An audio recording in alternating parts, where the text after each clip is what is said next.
Namaskaram. Today we are going to be talking about the second sutra of Patanjali Yoga Sutra, which is Chitta Vritti Nirodha. This sutra has four parts: Yoga, Chitta, Vritti, Nirodha. This sutra is the definition of yoga. According to the sutra, yoga is Chitta Vritti Nirodha. What is Chitta? What is Vritti? What is Nirodha? Nirodha is controlling. Chitta is Antakaran.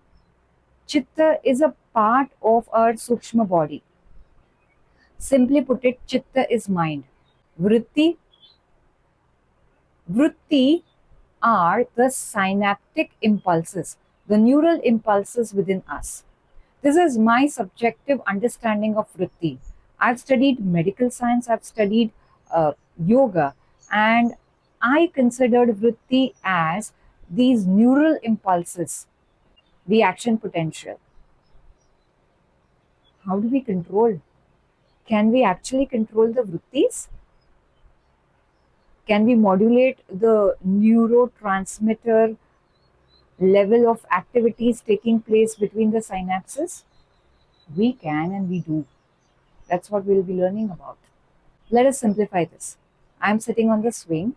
The swing is moving because of the force or the momentum that my body has created. Where does this momentum arise? From the mass, right? Consider the swing as the chitta and this momentum or the force as the vritti. So the vrittis are keeping the chitta moving all the time.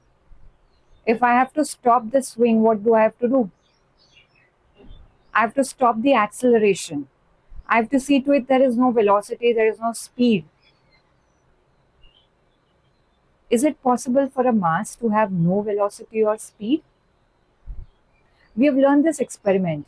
When we throw a ball up, it goes. At the highest point, there becomes zero velocity. And at that point, it comes back down due to gravity. So, yes, a mass can have zero velocity.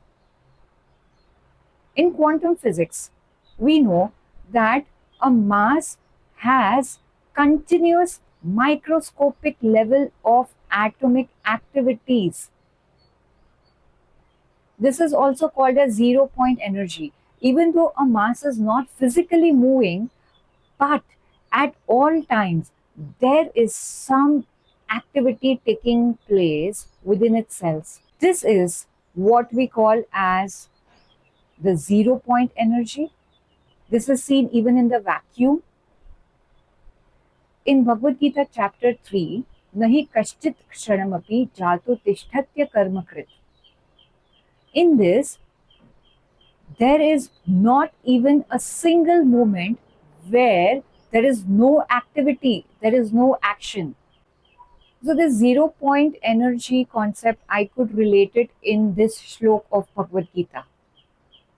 So, when Bhagavad Gita shlok says that there is not even a single point where there is no action or there is no movement, how can we control the vrittis within us? Can we stop the vrittis? No, we can modulate them. And how do we do that? There are various ways of doing it, which we will understand in the sadhan path. But first, we have to understand that there are two types of vrittis. One is a Kshanik vritti, another is a Sthayi vritti. Kshanik is temporary, Sthayi is permanent. Sthayi vritti are also called as the sanskars. These sanskars are deep seated desires, value systems, belief systems within us. These sanskars hold all our emotions: hatred, anger, pride, calmness, love. All these are accommodated in this sanskar system, which forms the sthayi vritti. In Yoga Chitta Vritti Nirodha, we have to control this Sthayi Vritti and not the Kshanik Vritti. Why? Indriyarthan vimudhatma mithyacharasya uchyate. Controlling the kshanik vritti at the sensorial level is not called as yoga, and somebody who does that is vimudha, according to chapter 3 of Bhagavad Gita. You love sandwiches. You get this neural impulse of eating a spicy sandwich. This is your kshanik vritti. Where does this vritti come from? It it comes from the sthai vritti of you being a foodie. You really love tasting food, you really crave for spicy food. So this craving is your sthai vritti that has given rise to this impulse of having a spicy sandwich, which is a kshanik vritti. So if I tell you, don't eat the sandwich, it's unhealthy, you might give it up for a while, but that will not really take away the craving for the sandwich. You might stop for some time, but you would eventually cheat. That's a concept of cheat days in the diet. This particular sutra says controlling the sanskar system, not the kshanik vrittis. How do we approach this sanskar system? This system is situated so deep within us. We don't even know what type of sanskars are there within us. And different person has different sanskar. Even these microscopic atomic level activities differ from individuals to individuals depending upon their sanskars. And these microscopic atomic activities influence the synapses. Similar to how the sanskar influences the kshanik vritti, I can see the similar correlation between these microscopic atomic activity, which I feel can be associated with the sanskar. Different persons, different sanskars. If somebody sees a forest, someone may feel very happy. And if some other person sees a forest, they may see, oh, we can build a resort, we can build a city, let's start destroying. So, depending upon the sanskar system, they react differently.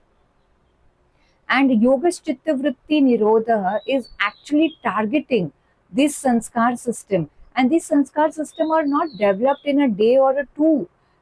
They are within us since many births, if you believe in the concept of birth or not. But these sanskars are so deeply situated within us that it is very difficult for us to even understand or to even modulate them. But with yoga, in Sadhan Path, we will understand how to approach these subtle sanskars within us and how to control them, how to modulate them with Klesh Tanukaran, with Ashtang Yoga. In Ashtang Yoga, Yam, Niyam, Asan, Pranayam, Pratyahar, Dharana, Dhyan, Samadhi. The first of the Ashtang Yoga principle, Yama, has five subparts, and one of the fifth subpart is Aparigraha. With Aparigraha, you can definitely control the sanskar system, the deep-seated sanskar system. How? Take the example of a dam. In dam, the water is stored at a height.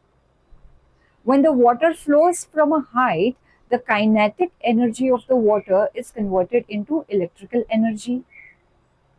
So this electrical energy wouldn't be possible had it been not for the potential energy of the water that is stored. Similarly, these sanskars are the potential energy. They get transported, they get transferred in the form of the neural impulses in kshanik vritti. So when we talk about aparigraha, graha means to store, means no. So no storing. So when we don't store emotions, we can influence the neural modulation of the kshanik vritti. So we are often told that let go, don't mind, don't hoard the emotions. That is because if we store the emotions, we are going to have those vrittis within us. So if we want to have chitta vritti nirodha, the first step is also about not storing lot of emotions within us. It is not easy, but eventually we will learn how to modulate our emotions, our neurotransmitters. When someone says something unpleasant to us, we may get angry, we may react, and the same thing when it happens to a yogi will remain cool. A yogi will not really react. There was an example of Gautam Buddha.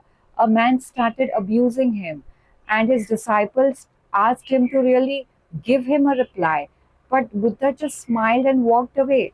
There is a difference in the way normal people react versus yogis react, because yogis know to modulate the neural impulses within them. They remain stable in sorrow, in happiness. They are always balanced. Samatva yoga uchyate. Yoga is about being balanced. Yoga is about controlling the vrittis taking place within yourself. And when you control these vrittis, you stay balanced. Sukha dukhe same kritva labha labho jaya jayo. So a yogi is always sthita pragya, irrespective of external stimuli. Their vrittis are always nirod. They are always controlled. How to control the vrittis is not mentioned in this chapter. It would come in the sadhan path. Why did Maharshi never taught us to control the vrittis in this chapter? Because maybe he knew the human psychology too well. He knew that unless people understand the importance of chitta vritti nirodha, they are not going to do it. So, to explain the importance, there is a third sutra which is Tada Drashtu Swarupe Avasthanam, in which we will understand the importance of Chitta Vritti Nirodha. I see you in the next video with a new sutra.